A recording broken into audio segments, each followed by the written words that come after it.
कौतुक करत नाही, पण ह्या वयामध्ये तिचं वय फक्त 12 वर्षाचं आहे, 6वीलाच येते. पण या वयामध्ये एवढं गोड भैरवी गाणं म्हणजे सोपं नाही. आयुष्य संपून जातं माणसाचे. पप्पाचा रियाज करता करता, पेटीचा रियाज करता करता, तालांची प्रॅक्टिस बसवण्याकरता एक सोपं नाही हो. ह्या वयामध्ये ज्यांना व्यवस्थित नाक पुसता येत नाही, त्या वयामध्ये एवढे एवढे लेकरं ताला स्वरावर गायन करतायत. म्हणजे एकदा या लेकरांचं कौतुक म्हणून एकदा जोरदार काय आपल्या मी आधीच सांगितलं, आपल्या जोनावळची भाची आहे, आता हल्ली मोडीला होतात ते, आणि तिला माझ्याकडे येऊन आता हे दुसरंच वर्ष आहे. दुसऱ्या वर्षामध्ये अतिशय गोड ती गायला लागली. दिसायला छोटी पण अतिशय गोड तिचा आवाज आहे.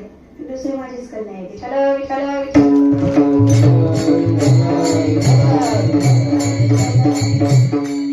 पण आपल्या आजच्या कार्यक्रमाचं वैशिष्ट्य सांगू का तुम्हाला? मी तुम्हाला आधीच बोलली, मी तुमच्यासाठी काही नवीन नाही. मी बोधगावचं माहेर म्हटल्यानंतर आपल्या संपूर्ण परिसराची मी मुलगीच आहे. आता तुम्ही माझ्यासाठी पितृतुल्य, माझ्यासाठी ज्येष्ठ आहात, तुमच्यासाठी मी तुमची मुलगी आहे.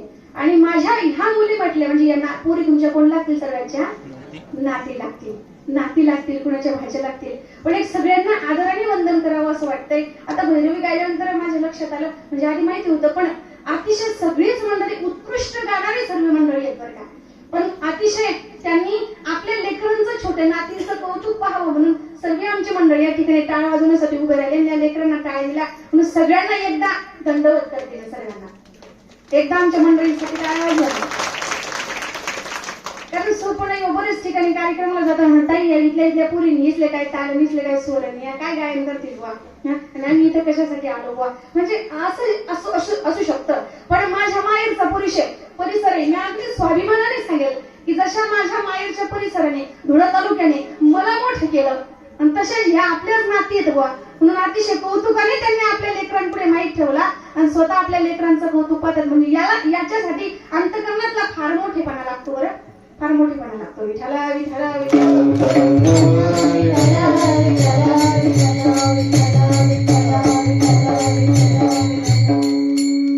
बाप रखुमा देवर अभय करू, मस्तकी ठेविला हा निर्धारू. भगवान परमात्मा म्हणतात, घाबरू नकोस, मी तुझ्या पाठीशी आहे. आपल्या लेकराच्या, भक्ताच्या डोक्यावर हात ठेवतात आणि म्हणून त्याच्याकरता भक्ताने अंतकरणापासून त्या भगवान परमात्म्याचं स्मरण करावं. दिलेला नरदेह भगवान परमात्म्याच्या चरणी माणसाने खर्च करावा, कारण आयुष्य फार मोलाचं आहे. ते गेलं तर माणसाकडे काही शिल्लक राहत नाही. म्हणून पस्तावे करण्यापलीकडे माणसाकडे पर्याय नाही.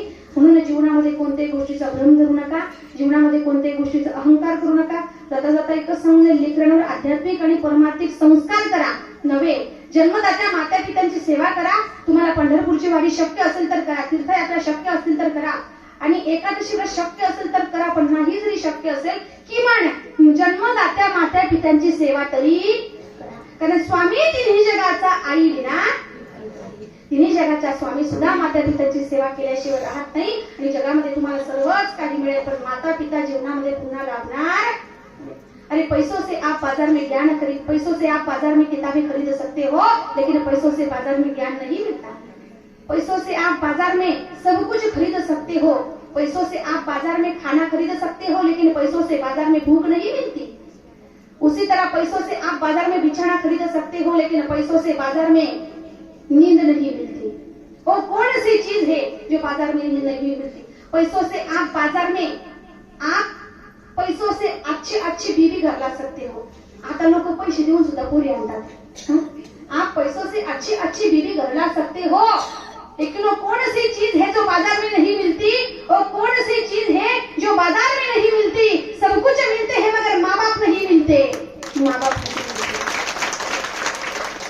सगळ्या गोष्टी तुम्ही पैशाने विकत घेऊ शकतात, पण एक आई आणि दुसरा बाप कितीही पैसे खर्च केले तरी तुम्हाला जीवनात कुठेच मिळणार नाही, कुठेच नाही. आईसारखं प्रेम आणि बापासारखी माया जीवनामध्ये तुम्हाला कुठेच मिळणार नाही. म्हणून एकच सांगून जाईल, माता पित्यांची सेवा जीवनामध्ये झालीच पाहिजे. अरे सचिन तेंडुलकर 50 फूट पळतो तर त्याच्यासाठी जगातले हजारो पोरं टाळ्या वाजवतात.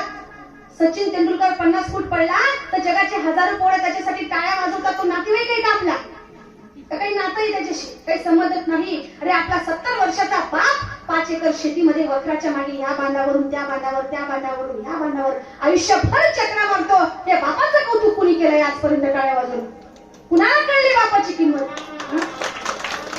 नाही कळत लोकांना बापाची किंमत.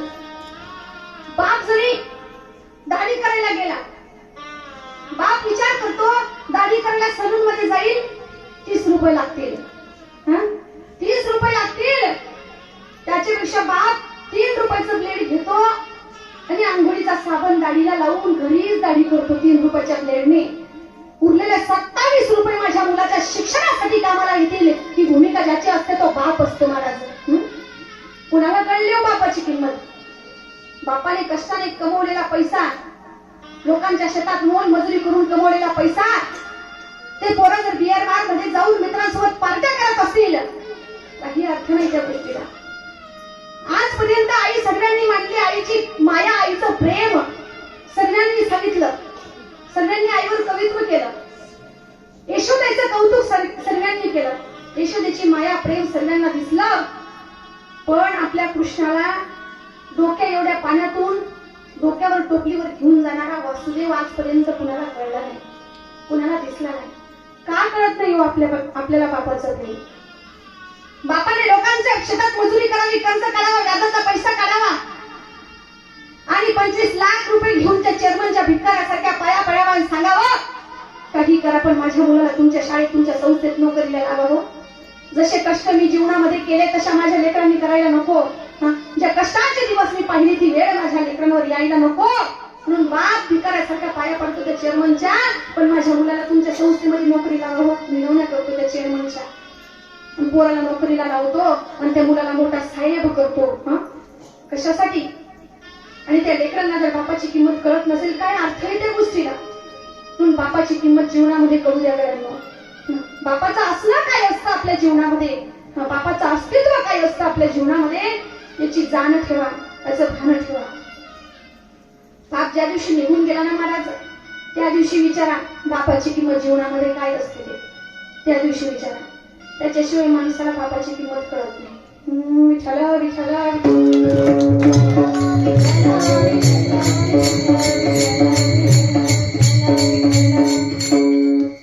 बाप स्वाभिमानी बाळा, बाप कणखर कणा, त्याच्या घामाच्या ठिकाणाला जाडूच्या संवेदना. त्याची पहाडाची छाती, त्याचे हृदय गुलाब, बाप झोपतो म्हणून, बाप जागतो म्हणून, घर झोपते खुशाल, बाप घराचा तो पाया,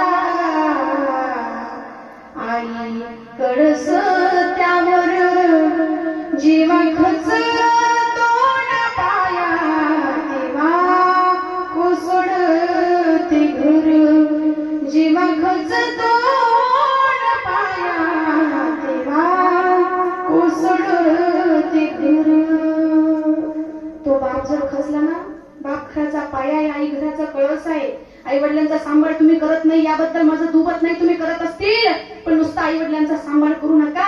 आणि त्या बापाने आयुष्यभर आपली इज्जत सांभाळलेली असते, कष्ट केलेले असतात. आणि त्याच म्हाताऱ्या आई वडिलांना जरी आपण म्हातारपणी नको ते शब्द बोलू लागलो, आपल्या शब्दाने त्यांच्या अंतकरणाला वेदना होत असतील, त्यांचं हृदय दुखवलं जात असेल, तर काही अर्थ नाही त्या वागण्याला. मी आधी सुद्धा सांगून गेले की काही काही पोरं सहज म्हणतात आमच्या म्हाताऱ्याला कळत नाही, आमच्या म्हातारीला कळत नाही. असे शब्द जर तुम्ही त्यांना वापरले किती अंतकरणामध्ये दुःख होईल त्यांच्या. म्हणून आपल्या बोलल्याने त्यांना वाईट वाटेल, आपल्या बोलल्याने त्यांचं अंतकरण दुखवलं जाईल. असे शब्द त्या माता पित्यांना वापरू नका, असं बोलू नका. अरे आई लेकराच्या डोळ्या करून हात फिरवते, आई लेकरांना घरात माया करते, पण बापाची भूमिका काय असते सांगू तुम्हाला. बाप जरी चालत असला ना, आई चालत असली तर आई लेकराचा पोट धरून त्याला चालवते बरं का, पण बाप त्या लेकराचा पोट नाही धरत, बाप त्या लेकराला खांद्यावर बसवतो, खांद्यावर. बापाची भूमिका एकच आहे. आईला असं वाटतं मला जे दिसतं ते माझ्या लेकराला दिसावं, पण बापाची भूमिका काय असते माहिती तुम्हाला. बाप खांद्यावर घेतो का, कारण बापाला वाटतं जे मलाही दिसत नाही ते माझ्या लेकराला दिसावं. ही भूमिका जीवनामध्ये बापाची असते महाराज. ही भूमिका म्हणून तो बाप आपल्याला कळला पाहिजे. काही नाही होत, तुम्ही जीवनामध्ये नुसता माता पित्यांचा आदरपूर्वक सन्मानपूर्वक त्यांचा सांभाळ केला ना, तरी जगातले सर्व तीर्थ त्या माता पित्यांच्या चरणाजवळ असतील. आणि त्या तीर्थांचं दर्शन तुम्हाला माता पित्यांच्या चरणावर घडल्याशिवाय राहणार नाही. म्हणून जाताना एकच सांगून जाईल की माता पित्यांची सेवा करा. आजचा हा परिवार आणि परिवारातील आमचा माझा बंधू समाधान भाऊ, आपले पिता चुडामण काका, काकांच्या या ठिकाणी वर्षश्राद्ध निमित्ताने त्यांचा संपूर्ण परिवार. आज कितीही त्यांचं वर्णन केलं, कितीही आपण म्हटलं तरी बाप डोळ्याला दिसणार नाही. भगवान परमात्मा आपल्या पितेच्या दुःखातून सावरण्याची या परिवाराला शक्ती देव, बुद्धी देव. या ठिकाणी कार्यक्रमाला अतिशय आदरणीय वंदनीय ज्येष्ठ मंडळी कार्यक्रमाला उपस्थित होती. आदरणीय आमचे पूजनीय आमचे महाराज असतील, पुढे कार्यक्रमाला बसले होते. महाराजांना या ठिकाणी वंदन करते. गोड मृदंगाची साथ होती, हार्मोनियमची साथ होती. आदरणीय आमचे काकाश्री असतील, मला सर्वांचे नाव माहित नाही, आमचे बाबा आहेत. आदरणीय आमचे दादा, आपण इथलेच आहेत का आणसाळ्याचे का. आमच्या आणसाळ्याचे सुद्धा बरेच या ठिकाणी मंडळी आलेले, गाडी करून आणसाळ्याचे जुनवण्याचे बरेच या ठिकाणी कार्यक्रम तुमच्याकडेच आहे का. आपला 15 तारखेला आमच्या आणसाळच्या 5 तारखेला, हो 5 तारखेला आमच्या दादांकडे आणसाळ्याला कार्यक्रम आहे. आणि म्हणून आपल्या परिसरातील बरेच मंडळी या ठिकाणी कार्यक्रमाला आलेले आहेत. आपले वेलाणा असतील, कुंडाणा असतील, बाबर असेल, शिरूर असेल, जुनवणं असेल, शिरूर असेल, बोरवीर असेल, पंचक्रोशीतील सर्वच मंडळी आली. सर्वांना या ठिकाणी आदराने वंदन करते. मातृवर्ग पितृवर्ग सगळ्यांना वंदन करते. बोलण्याच्या ओघातून माझ्याकडनं काही बोललं गेलं असेल, तुमची स्लेट आहे, तुम्हाला माहिती आहे, सांगायची काही गरज नाही. त्या ठिकाणी क्षमा करा. गोड अशी साऊंड सिस्टीमची साथ होती. माझा दादा समाधान भाऊ, तिकडे भाऊ आहे, तिकडे माझा भाऊ आहे. आणि खरंच या ठिकाणी सगळे मातृवर्ग पितृ सर्वांचं मला दर्शन झालं. सर्वांना या ठिकाणी वंदन करते.